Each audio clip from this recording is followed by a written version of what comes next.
Hello guys, मैं आनंदी कुमारी अपने channel BPSC mind के साथ आपका स्वागत करती हूं और आपको आज के टॉपिक बौद्ध धर्म के भाग 2 से के साथ आगे बढ़ती हूं। और इसी के साथ आप इस चैनल को लाइक कर दें, यदि नए हैं तो सब्सक्राइब कर दें ताकि जो भी नए वीडियो बने हम आपके पास ज़रूर पहुंचा दें और उसकी नोटिफिकेशन आपके पास पहुंच जाए। और जो भी गलती हो उसे कमेंट बॉक्स में कमेंट करें और शेयर ज़रूर करें। अब हम आगे बढ़ते हैं। कल हमने बताया था कि बौद्ध धर्म के उन्होंने आत्मा को निर्वाण के लिए कितने गुणों को बताया था। हमें अच्छे कर्म पर चलने के लिए 8 अष्टांगिक मार्ग को बताया था। और उसी के साथ हम अब आगे बढ़ेंगे कि उनके जब बौद्ध धर्म की समाप्ति होने लगी तो पतन के कारण क्या थे। पहले जान लेते हैं कि पतन कब हुई थी। तो 3री से 4थी सदी में हुई थी, न कि ईसा पूर्व में हुई थी। इसके पतन के कारण देखें तो संगठन में दोष का मतलब संगठन में दोष। जब ये लोग आपस में जब बौद्ध धर्म का उपदेश चलता था तो ये आपस में मिलजुल कर रहते थे। लेकिन जैसे ही बाह्य आडंबर बढ़ने लगी फिर से 3री और 4थी शताब्दी में, तो ये संगठन में इनकी एक संगठन रहती थी वो अब अलग अलग बिखर गई थी। नैतिक आचरण में कमी भी हो गई थी। जो इनको बाह्य आडंबरों से दूर रहना था, ये अब नए नए चीज़ों को अपनाने लगे। जब हिंदू धर्म का विकास हुआ तो इनका पतन बढ़ने लगा। सबके पीछे वही बाह्य आडंबर तेजी से विकास होने लगा। और गुप्त काल की आरंभिक सदी थी। और तुर्कों का आक्रमण, यदि सबसे इम्पोर्टेंट देखा जाए तो कारण क्या था, तो तुर्कों के आक्रमण से ही बौद्ध धर्म की समाप्ति पूरी तरह से हो गई। यदि देखें तो आज जबकि भारत के बिहार राज्य में ही सबसे पहले बौद्ध धर्म का प्रचार प्रसार हुआ, लेकिन वहीं आज भारत में बहुत ही कम बौद्ध धर्म बचे हुए हैं। जबकि जैन धर्म का प्रचार प्रसार बिहार में हुआ था, लेकिन उसकी कोई अधिकता उस टाइम समय में नहीं थी। लेकिन आज जैन धर्म अभी इसके अपेक्षा अधिक हैं। अब हम जान लेते हैं कि बौद्ध धर्म के संस्थापक गौतम बुद्ध का नाम बुद्ध क्यों पड़ा। जब ये 6 वर्ष तपस्या करके ये यत्र तत्र घूम कर उपदेश देते थे, तो इनका बस यही उपदेश था कि घर त्याग कर यदि घर त्याग कर जो अपने दुखों से निवारण चाहता है तो वो मेरे शरण में आए। और उन्हें रहने के लिए ये मठ संघ बनाते थे। इस मठ और संघ में 4 प्रकार से लोग रह सकते थे। एक रिश्तों में भी बंध कर रह सकते थे, एक वन में सन्यासी बनकर, एक वन में ही यत्र तत्र घूमकर, और एक वहीं जहाँ इनका संघ बना हुआ था वहीं पर ये अपना सामान्य जीवन व्यतीत कर ये बुद्ध के उपदेशों का अनुसरण कर सकते थे। अब हम देख लेते हैं कि बौद्ध संगीति क्या है। जब भगवान बुद्ध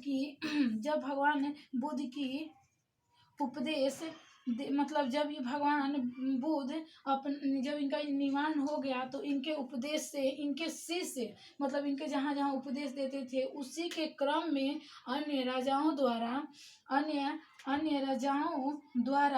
यत्र तत्र जगह जगह पर सम्मेलन करवाए जाते थे, जिसे बौद्ध संगीति कहता है, जिसमें बौद्ध भगवान के उपदेशों को ही दोहराया जाता था। जो कि चार संगीति थे। वो 4 संगीति हम देखते हैं कौन कौन से हैं। पहला संगीति जो कि 483 BC जब इनका निर्माण हुआ था, जो कि राजगीर में हुआ था। और किस राजा द्वारा, तो अजातशत्रु द्वारा। दूसरा 383 BC में हुआ था, जो कि वैशाली में, और किस राजा द्वारा, तो कालाशोक द्वारा। तीसरा 247 BC में हुआ था, ये पाटलिपुत्र में, और किस राजा के शासनकाल में यही करवाए थे, तो अशोक के। चौथा 102 ईस्वी में एडी में, जो कि कुंडलवन कश्मीर की जिला कुंडलवन है, यहाँ हुआ था। और चौथा कनिष्क के द्वारा हुआ था। हम बात कर लें कि ये देखें जब हमें याद करना होगा तो हम इस प्रकार भी याद कर सकते हैं कि ये ये तीन हैं, राजगीर, वैशाली और पाटलिपुत्र। यदि हम देखें तो बौद्ध धर्म का उद्गम स्थान बिहार ही है, तो बिहार की ये तीनों क्रमानुसार राजधानी रही। सबसे पहली राजधानी राजगीर, वैशाली और तीसरी पाटलिपुत्र। इससे हमें दो चीज़ों की याद हो जाएगी, एक तो राजधानी भी याद हो गई और एक इनके स्थान भी याद हो गए। चौथा जो कि बिहार से बाहर और सदी से पहली सदी में हुई थी, जो कि कुंडलवन या कश्मीर में। इसी में अब बाह्य आडंबर बढ़ने के कारण कनिष्क के ही संगीति में अब ये धर्म दो भागों में वितरित हो गया था। कितने भागों में? तो दो भागों में वितरित हो गया, जो कि पहला हीनयान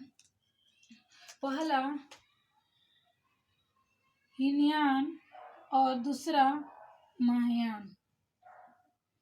ये दोनों एक दूसरे के विपरीत चलते थे। जैसे देख लें कि हीनयान ये मतलब ये बाह्य आडंबरों पर नहीं विश्वास करता था, ये भी बाह्य आडंबर पर विश्वास नहीं करते थे, लेकिन इन्हें नए चीज़ों के अनुसरण करने में अच्छा लगता था। ये बौद्ध धर्म के बताए हुए ही चीज़ों पर, जो कि बौद्ध बताए हुए थे कि हमें संसार के साथ जो चीज़ें हो हमें आगे बढ़ना चाहिए, लेकिन जो ये बौद्ध धर्म एक बार बता दिए थे उन्हें हीनयान मानते थे, लेकिन महायान हमेशा उस चीज़ों में बदलाव किए थे।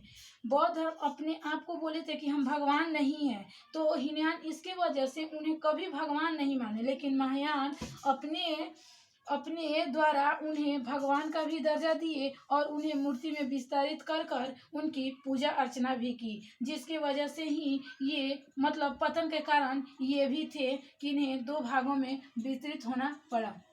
अब हम देख लें कि इससे मतलब इसका प्रसार कहाँ कहाँ हुआ था। तो इसका प्रसार यदि हम राज्य में देखें तो सबसे पहले बिहार, उत्तर प्रदेश। बिहार में तो इसकी उत्पत्ति ही हुई थी, तो इसलिए यहाँ इसका प्रसार हुआ।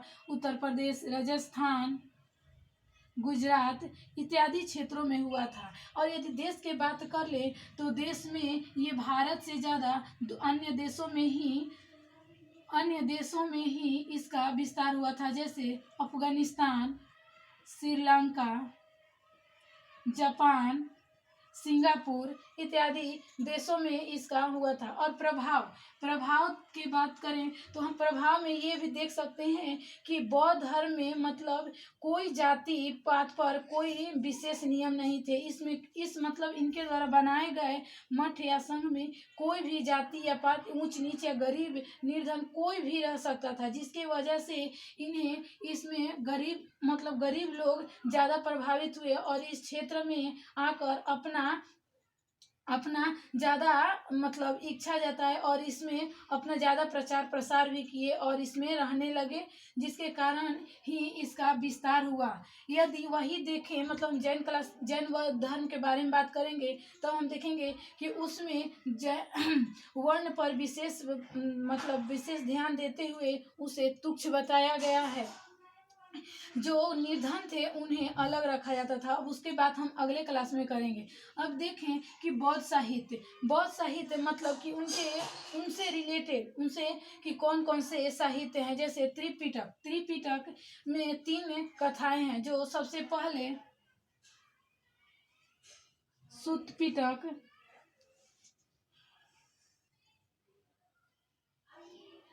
पिटक, बौधामी पिटक और इसी प्रकार ये तीनों पिटक थे। अब देखें जातक कथा की यदि हम बात करें तो ये बुद्ध धर्म के जन्म से रिलेटेड इनमें कथा है, जो कि इसी से संबंधित जातक कथा से मुंबई में जो बना हुआ मुंबई में बना एक जातक कथा से ही मंदिर भी है, जिसका नाम हमें अभी याद नहीं आया, लेकिन हम आपको कमेंट बॉक्स में बता देंगे। और बुद्ध चरित, जो कि ये भी बहुत ज़्यादा ही प्रसिद्ध थे, जो कि अश्वघोष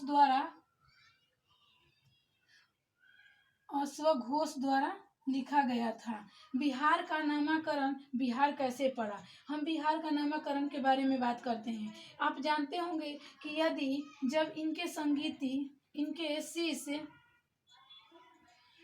पहले रहने के लिए कोई अस्थायी जगह नहीं थी, जिसके कारण ही बौद्ध धर्म के संस्थापक गौतम बुद्ध भी यत्र तत्र घूमकर ही अपनी उपदेश देते थे, जिसके कारण मतलब कोई अस्थायी जगह नहीं थी। केवल 2 या 3 महीने, जो कि बरसात में ये लोग एक जगह रुक जाते, लेकिन और कहीं नहीं। उसी से मतलब ये अपना, अब जब इनकी मठ और संघ का ज़्यादा विकसित होने लगे तो ये जगह जगह पर घूम घूम कर तो उपदेश देते ही थे, प्रचार प्रसार करते ही थे, लेकिन अब ये रहने के लिए घर भी बनाने लगे, जिसे उन्हें वहाँ के बौद्धों को विहार कहा गया। उस रहने वाले जगहों को विहार कहा गया, और उसी कारण हमारे बिहार का नाम बिहार पड़ा, क्योंकि ये लोग वहाँ के रहने के लिए अब अस्थायी जगह अपना खोज लिए और वहाँ रहने लगे। अब देखते हैं कि बौद्ध धर्म से हमें मतलब बौद्ध धर्म के समय चीनी यात्री कौन कौन थे। तो उस समय चीनी यात्री सेवांग, इर्तिशंग और फासियन थे। ये तीनों मतलब और भी ज़्यादा हैं, लेकिन हम तीनों के बारे में, इनके द्वारा भी बौद्ध धर्म के बहुत ज़्यादा प्रचार प्रसार किए गए, जिससे बौद्ध धर्म बहुत ज़्यादा विकसित हुआ। लेकिन यही है कि हमारे देश में जितना बौद्ध धर्म का विकास नहीं हो पाया अन्य देशों के अपेक्षा हमारे भारत देश में इसका उतना विकास नहीं हो पाया। लेकिन अन्य राजाओं द्वारा, अलग अलग राजाओं द्वारा इसके विकास किए गए। लेकिन जैसे ही गुप्त काल आरंभ हुआ तो इसका पतन भी शुरू हो गया, क्योंकि गुप्त काल बाह्य आडंबरों से छूता नहीं रह सके, और ये भी बाह्य आडंबरों से अपना संबंध बनाने लगे और उसमें लीन हो गए। बस आज के लिए इतना ही, और कल आगे यदि जैन धर्म के बारे में हम जानेंगे और उसकी टॉपिक अलग होगी। यदि जो गलती हो आप कमेंट बॉक्स में कमेंट करें तो हम उसे सुधारने की कोशिश करेंगे। Thank you.